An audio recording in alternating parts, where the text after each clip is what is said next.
我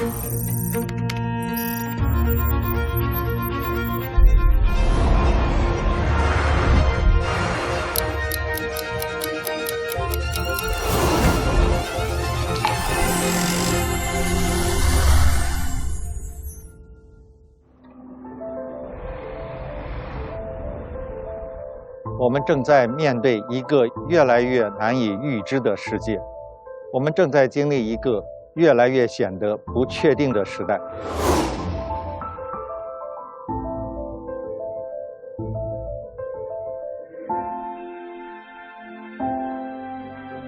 美国政坛再次进入特朗普时间，美国经济将会有什么变数？作为世界第一大经济体的美国和第二大经济体的中国，经贸关系将向何处去？看起来已经显得非常脆弱的全球经济，又将遭遇怎样的挑战？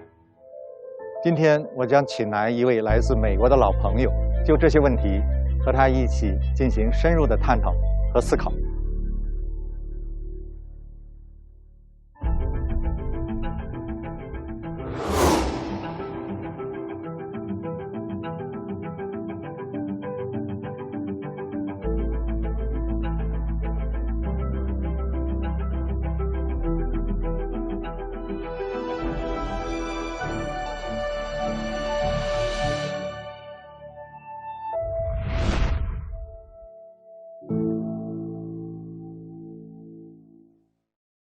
Trump won second term. He was the second president who won a long consecutive second term, right? So really remarkable.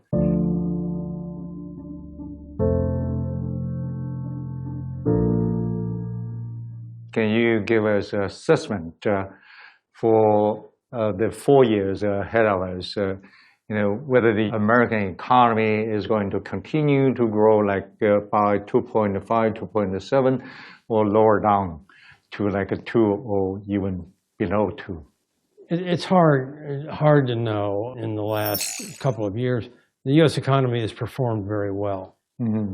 I think it's going to be difficult to continue the same type of strong performance that we've had since the end of COVID. There will be some issues that need to be confronted, whether it's a return of inflation, the Federal Reserve's monetary policy.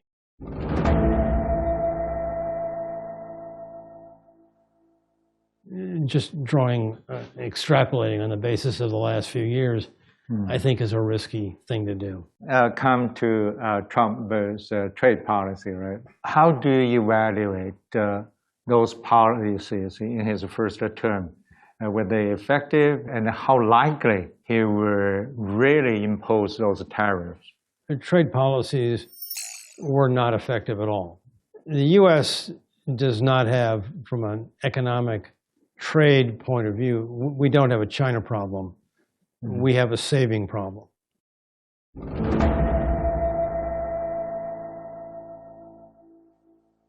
Our overall domestic savings rate, if you add up the saving of individuals, businesses, and the government sector, is the lowest of any leading economy in the modern history of the world. In 2023, for example, our net national savings rate, which is adding up savings from all the sectors and adjusting for depreciation, was negative.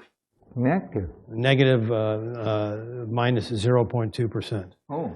No country has ever had a negative net national savings rate. I thought it was around 8% at least. That's gross. I like to use the net because if you take out depreciation, you remove the saving that goes to replacing worn out or obsolete plant and equipment. That's the savings that's available to fund new growth in the economy. Right. And we don't have any. So we have to borrow surplus savings from abroad, places like China, Japan, Germany, and the like. And when we borrow that surplus savings, we run balance of payments deficits that drive a multilateral trade deficit. And that's a trade deficit with many, many countries. We had trade deficits with 106 countries. China was the biggest, although the Chinese share has come down, but that still leaves 105 other countries. The tariffs did reduce the Chinese piece of our trade deficit, but trade shifted to Vietnam, Mexico, Canada, Germany, many, many other countries, and the overall trade deficit expanded. We had a record multilateral trade deficit. It was close to $1 trillion US dollars. Right? So you can't fix a multilateral problem with a bilateral solution. That's right. It doesn't work. The capital, as I said, always said, has a leg to walk away, right? It go around the globe.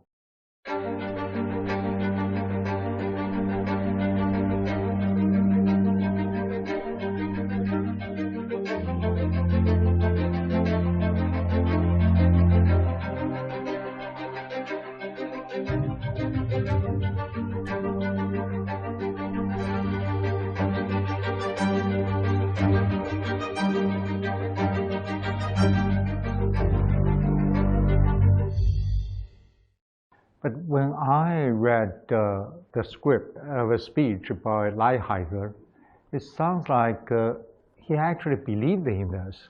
With high tariffs, then industry will go back to the United States, and the United States is going to reindustrialize itself. Then, people in his home state, which is Ohio, are going to have decent jobs. Well, Robert Lighthizer, to his credit, has held this belief now for over 40 years. And he used this approach to direct U.S. efforts against Japan.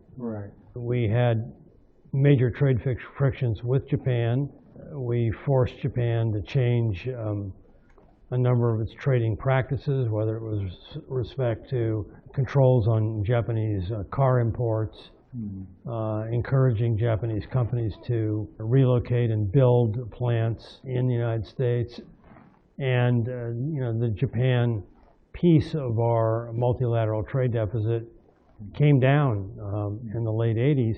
So you just mentioned how the United States and Japan resolved the trade disputes in the 1980s.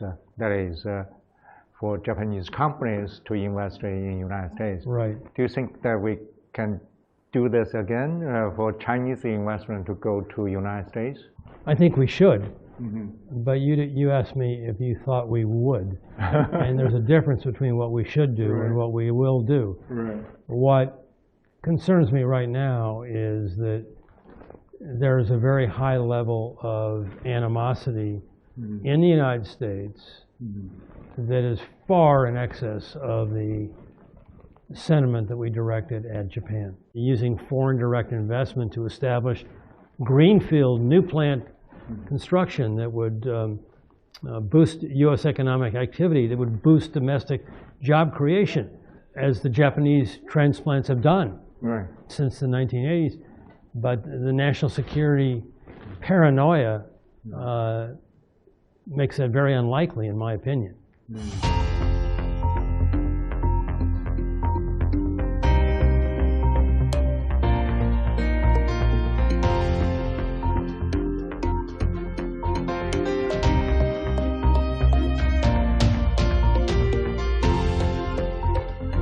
Capital has a leg. We don't have a China problem. What would you suggest for the Chinese government? How do you feel about prospects for the Chinese economy?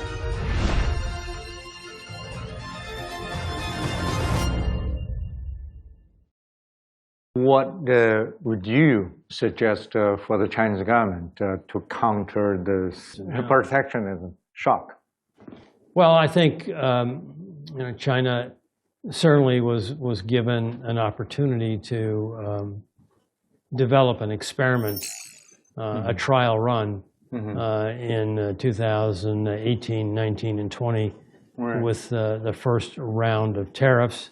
The Chinese response was, I think, twofold: to focus on new markets for direct shipments of goods made in China, but also to develop new connections for supply chain support for its broad industrial structure, and that will need to be intensified.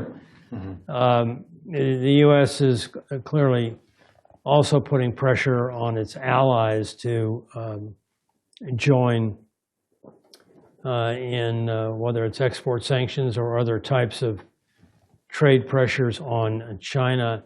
And that comes at a time when the Chinese economy itself is under much greater pressure than it was during the first Trump administration.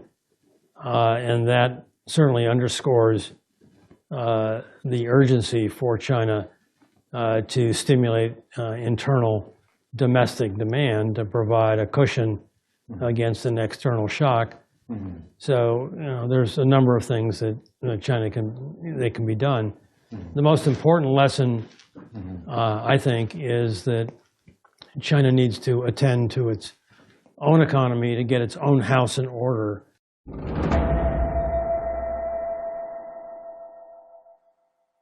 In my teaching at Yale, I taught two courses. One course was on the Chinese economy, and the other was on the lessons of Japan, where I studied the rise and then the fall of Japan. The most important lesson that we learned from Japan is when the economy is hit by the types of problems that Japan was hit. Policymakers made a big mistake in moving too slowly.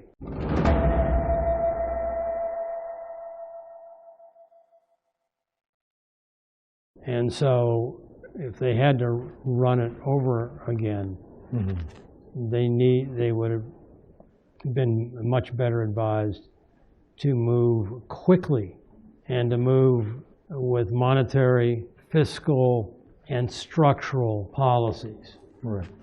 China is not Japan, but there's a lot of similarities. I think the government would be well advised to err on the basis that China is much closer to Japan than we might think. And if that's wrong, then you've provided a powerful stimulus in any case. Right. But move quickly, don't delay. Right. And the external shock makes the speed of response critically important now. Exactly. The unique features have long rested on China's capacity to implement reforms. Reforms of its economic structure, reforms of its social structure, political structure, its governance. The magic of China is the courage and the strategic vision to implement tough reforms. How do you feel about prospects for the Chinese economy over the next few years in light of the actions that have been taken so far and what you expect to be taken? You know, the government now believe it should have some stimulus package to jump up the economy. Now the government has a very good start. In my own opinion, the government should do more, right? Particularly to stabilize the housing market and also to solve local governments' debt issues, right?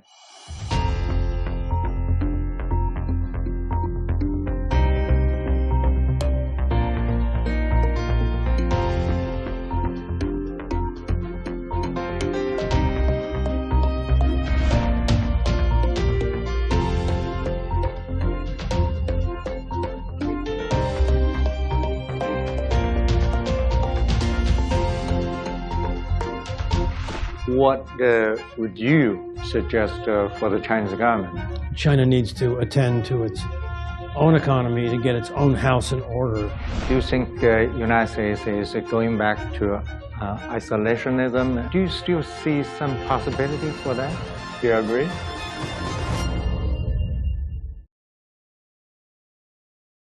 So the Trump's impact is not going to be limited to China. It's going probably to make the whole world unstable. Yeah. We can also think about, he's going to draw United States out of many international organizations.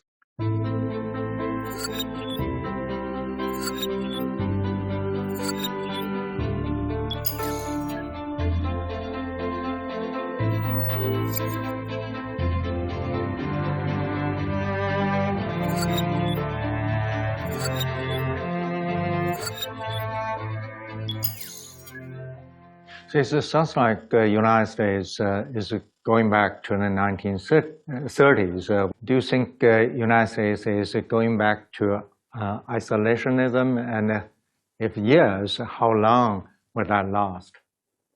I certainly hope not. I can see why you would raise that. I fear that a lot.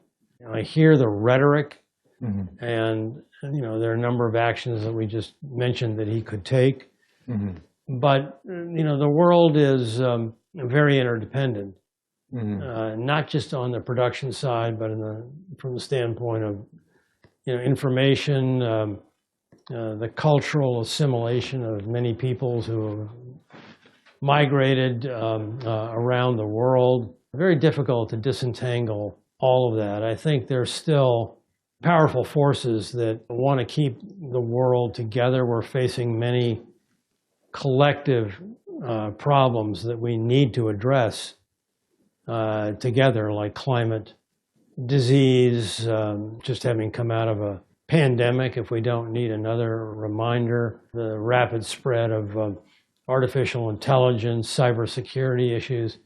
This is not a U.S. issue. It's not a China issue. Right. These are global issues that require global solutions, and isolationism will not be at all appropriate or even helpful in addressing these collective problems.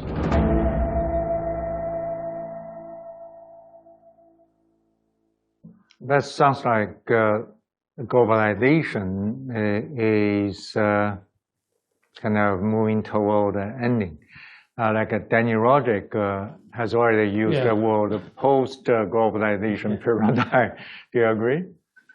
I don't, but what You don't? No, I think what worries me is globalization will be broken up more into blocks than each country pulling inward. One of the greatest developments that has brought the world together really for the last 35 years has been the growth of global value chains or supply chains. Right. And we've learned a lot through breakthroughs in logistics, technology, sharply reduced transportation costs. In accordance with the theory of comparative advantage, it makes great sense to break down products and even services into little pieces that are best done by countries that are best equipped to make that contribution to broad global production. That's not going to change. But because of national security type issues that get manifested in trends we call friendshoring now, where we operate together with only our allies, that vehicle for global integration will be focused more on groups of countries that feel comfortable working with one another. That will fragment the globalization. That would also be a serious problem and a waste of efficiency and resources for the broader world economy.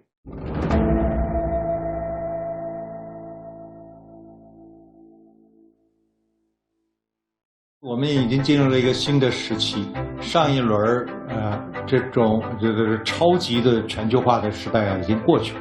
我们对于中国在全球经济中的这个地位应该有一个清醒的认识。I don't think we can go back to the past, right, for U.S.-China relations. But we got to find a way for at least a peaceful coexistence, and in some areas of collaboration. So do you still see some possibility for that?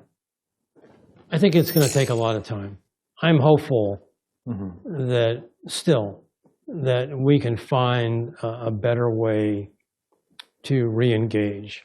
Sadly, in the United States, when people talk about China, and you mention the word engagement or re-engagement, it's like you said a terrible word. So I've written recently 2 books on the U.S.-China relationship. One sort of diagnosing the interdependence of our 2 economies with a concept that I called codependency. We're both dependent on each other. I really believe that, like your question indicated, that we have to re-engage. We need something to go alongside of diplomacy to really, I think, be much more effective in dealing with our joint problems. And I'm in favor, and my new book will feature, and I wrote about this in my last book, the establishment of a permanent mechanism for engagement between our 2 countries, which I name a U.S.-China Secretariat that works full-time, 24/7, on all aspects of our relationship. And it's built on a collaborative model of research, policy development, common databases, and dispute resolution. Really moved. After all the turbulence, you still remain optimistic about U.S.-China relations. Well, let's put it this way. I remain hopeful, and I'm passionate that our 2 countries must find a way to work together.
I think it's going to be difficult in the next few years. If we can begin to make progress in building more effective collaboration models and reduce the animosity that has developed in the last few years, there will be great opportunity to do that. But I think over the next few years, it's going to be very difficult.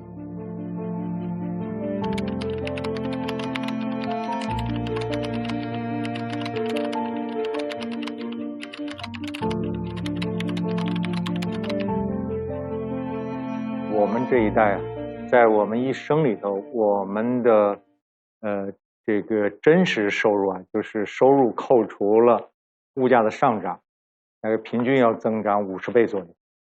我估计呢，我们00后不太可能再有这样的机会了。但是你要想到00后呢，是站在我们的肩膀上，享受了增长的红利，你们的起始收入就会比我们这代人高得多得多。另外呢，每一代人呢，你都会遇到崭新的技术，所以你们的生活质量呢，会大大的超过我们这一代人。所以我觉得即使是对于00后，你们的增长速度下来了，但是美好的生活还在前面。